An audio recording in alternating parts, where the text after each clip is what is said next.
You know that meme that's like, hey, hey, how y'all doing? That's how it feels being back on camera. Hi, I'm Shantasia, and welcome to my channel. Today, I'm going to explain why my title says I'm turning my brain movie into a novel. Volume 1. Last year, I was very active on BookTube, posting, I think it was like every week or every other week, on my journeys of reading. But then in February, I lost my Nana. In March, I decided that I don't want to do BookTube anymore, and I just want to read for myself. I don't want to be part of, overconsumption. I didn't want my reading to be quantified. My mental space was, I'm just going to read my book, I'm going to go to my job, I'm going to pay off my debt. That was it. I truly thought that I was just a catalyst for my future kids and the generations after me, honestly. But after my Nana passed, I started to have these dreams. One dream was a fantasy, one was a ghost murder mystery, and the third was sci-fi. And every time I woke up, I wrote it down. And I really thought about it. I'm like, I can't be an author. Of course not. I can't write these books. Maybe I can write a short story. So I decided to look up how to write a short story, and I found the book Fox. And he had like a 9-step system on how to write a short story. You know, after I looked him up and started watching his videos, I started getting bombarded with authortubers. That's how my algorithm works. If I like search up something brand new, it's gonna feed it to me. And it did. And there's so many people online writing books and making it, making it accessible to people like me, to people on the internet. And I'm like, hold on a second. There's a way to actually write a book without a degree? Because authors know how to string their words together. Authors know vocabulary. Authors knows how to make me clutch my pearls. Authors know how to do this, and I'm able to? No way. I decided that I'm gonna transition from writing a short story to writing a full-length novel. But obviously, I'm a perfectionist, so I need to make sure I know how to do it right. So I looked up how to write a fantasy novel. April 26th, I decided to start writing a zero draft. And I didn't want to really buy in on it. So my zero draft is just bullet points of things that I want in order of the story structure that I wanted to use. And I ended up finishing it in June 15th, but I'll cover like my name. This is my zero draft, completed, 75 pages of greatness, I believe, and it was called Project Forbidden. And it followed dual POV, but heavy on the first POV because they were my favorite. So from my brain movie dream to an actual zero draft and like fleshing out the world, it was so much fun, so amazing, and that's when it all started. So after June 15th, I did take a really huge break, okay? Because I felt like I didn't know what I was doing. I'm reading all these books. I want to be like these authors that I'm reading about. How can I do that? How can I make my I don't know how to string words together. I don't know how to make my author's voice. What's an author's voice? Like, what the heck is that? How do you world build? All these things made me stop in my tracks. I ended up taking the free Brandon Sanderson's course on YouTube, and August 25th. And that's when I started my YA fantasy Project Forbidden. It was still forbidden. Dual POV, I wanted mine to have more adventure. Like, I love an adventure. I love a subplot of romance. I don't like the full romance. The full romance gets a little muddled. But I want to know what the evil man is doing, why is he doing it, and how the good guys are going to get to the bad guy. Or morally gray. Like, I see what the bad guy is doing, but the good guys are better, you know? So I got 30,000 words in. As I'm writing, I came up with a new character that helped one of my protagonists. And I'm like, yo, this character is the ish, okay? I love them. And then I thought about another character in this zero draft. And I'm like, I love that character too. I'm gonna make them a novella too when I'm done with this story. Once that wiggled in my brain, then I go online, I start looking up how to do multiple POVs. I literally read John Gwynn's, epic fantasy, high epic fantasy. I'm like, he did it, like, why can't I do it? And a lot of people online are like, if it's your first book, don't do multiple POVs. And that made me feel, discouraged on going the 4 POV route. So I took a break. Like, I was on chapter 18, 19, 30,000 words in. I'm wanting to do multiple POVs, but everybody online says, like, if you're new, don't do it. People are not going to care about all your characters. People are not, going to be receptive to it. That's what I was getting. I was feeling that. I was assuming these things. But once I decided to ignore that and do what I want to do, the world went like this, just like toying with the idea, to like this. I'm thinking about my characters. I'm literally talking to my man, and I'm like, this is how I'm going to do it. I'm going to do like this. I'm going to do this. This is what's going to be here. Like, I was literally like the guy I'm going to post the meme. I was literally like him, with Post-it notes everywhere like this, and my man is like, just do it. November 16th, I posted on my Instagram this post. I posted this post, and basically I'm changing everything. I'm like restructuring my book.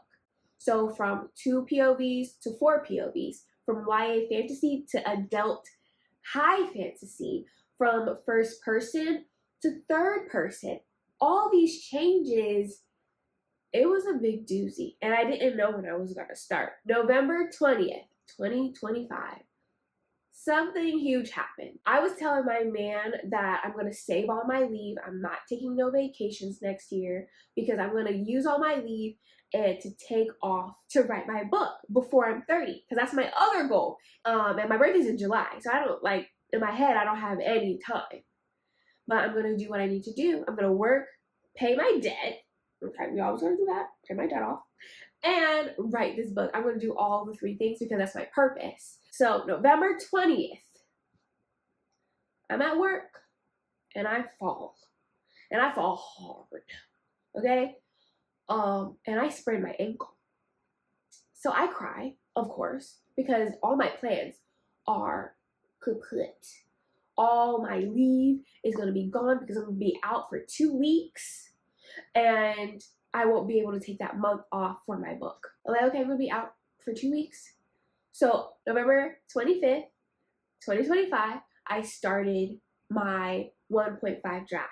I say 1.5 draft because my main character from the draft before, her story is fleshed out like 88%. My other 3 characters, they weren't fleshed out at all. So they're on the first draft, and basically she's on like a second draft. So I'm just rewriting her story. I'm creating a story for the other 3. So I sprained my ankle. I'm out for 2 weeks. I start my book and get an MRI on my foot, and come to find out my ligaments are partially off my bone. Yeah. Very harsh awakening. So my plans, the foundation that I built, kind of broke. Kind of, made me really upset. But no matter what, during that time, like during the whole December, well, not every day, because some days I was really, really sad, and I was in my bed like, I don't have anything.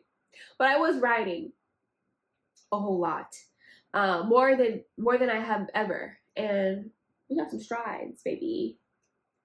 We got some strides in the book. I am out of work. I really toyed with this idea if I wanted to, post my journey on here, because writing is more important. I won't lie, like writing is more important, because I really do feel like I really do want to be an author. Writing comes first, YouTube comes second or third, so I don't want this to take up too much. So I really toyed with this, because I've been out since November 20th.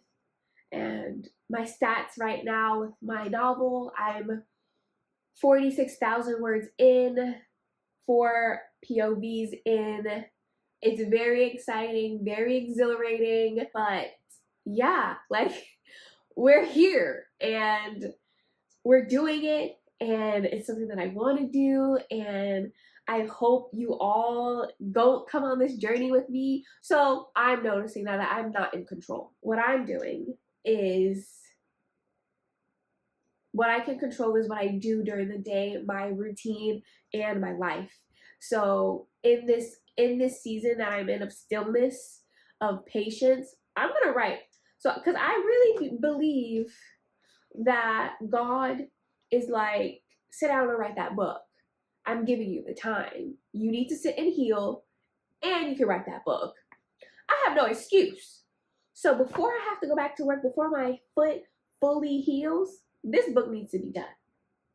And I'm posting about it so I can have accountability. Yeah, so whenever I go back to work, whenever I want my first draft to be done. This year's not gonna play me, and it's not gonna play you either. We're gonna write our books, we're gonna buckle down, and we're gonna live our lives to the best of our ability. Well, that's why I'm turning my brain movie into a novel. I feel like it's my passion. I feel like I can do this. I feel that my story, or my novel, my story, my protagonist, all my POVs deserve a voice, and they call to me, and they're their own personalities. It's so much fun. And honestly, I want to be on my own bookshelf. Like, my booktube was called Shantasia's Bookshelf. I'm trying to get on it, okay? But yeah, my goal is, before I go back to work, finish my first draft. But for 2026, I want to finish at least the second draft before my 30th birthday. I do want to start outlining my murder ghost mystery story. That has nothing to do with my birthday, but that's what I desire to do. Pulled up some questions. The first question is, are you a plotter, pantser, or plantser? I think that I am a plotter I think I'm a plantser. Let's just say that. The next question is, what authors have inspired your writing the most? Okay, so John Gwynne, his series, The Shadow of the God series. Also, the duology, the Bone Smith duology by Nikki Prowl. I don't know if I'm pronouncing her last name. Prowl Pueto. Megan Wallen Turner, the Thief series. Chef's Kiss.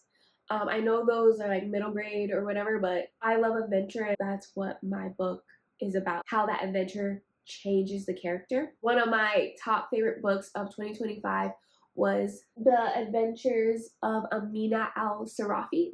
There's so many other epic high fantasy books that I want to read to learn the craft more. But here's a book goal of mine, is I have all these books, but I'm trying to read them all in alphabetical order.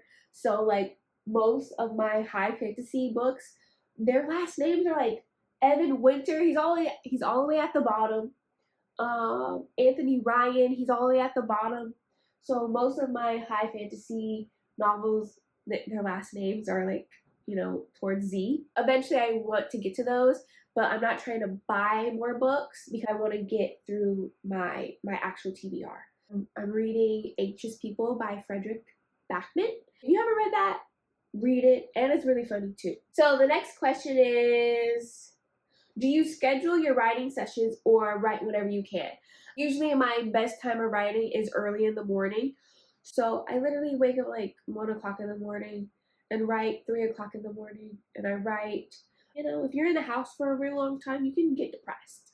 So I have a schedule. So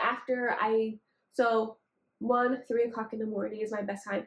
Afternoons is not my best time. My brain is everywhere and I just want to watch a movie or be on FaceTime or watch YouTube. What are you most looking forward to joining authortube? I feel like connecting with new writers or with new writers and current writers. No one in my life writes. So I do want to connect with other people that won't be biased and will tell me the real. Like, I'm not sure if I'm cozy. I love a nice Waterloo. All the girlies on the authortube, y'all be drinking coffee. And it looks so good. I'm addicted to Waterloo. It gives a nice bird, you know? This is volume 1 of turning my brain movie into a novel. I would like to explain my process of writing an epic fantasy. I feel like high and epic fantasies are really, really layered. If you like this video, if you want to follow this journey, I just do it like Stranger Things, 8 volumes. That's what I'm committing to when it comes to YouTube. But this is just for fun. Yes, if you enjoyed this video, please like, comment, subscribe. You know what? If you get to the end of the video, please comment your Dunkin' Donuts or Starbucks order because I want to try it.